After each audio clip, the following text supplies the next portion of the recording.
அனைவருக்கும் காலை வணக்கம். ஒட்டி பிறந்த சகோதரர்களான்னு தெரியல. 2 பேரும் எந்த அளவுக்கு ஒட்டி பிறந்திருக்காங்க பாருங்கள். நம்ம மனுஷங்களில் ஒட்டி பிறந்து பார்த்துருக்கோம் சினிமாக்களில்.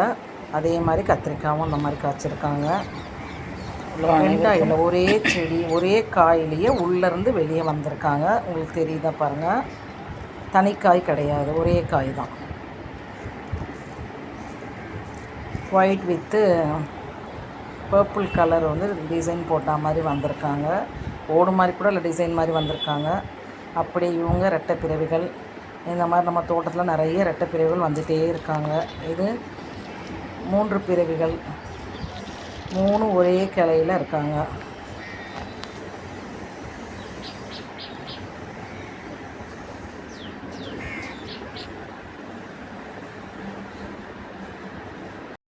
கீரை கொஞ்சம் சமையலுக்கு அறுவடை பண்ணிட்டேன். ஒரு தொட்டி ஃபுல்லாக பொன்னாங்கண்ணி கீரை ரெடியாக இருக்காங்க அறுவடைக்கு.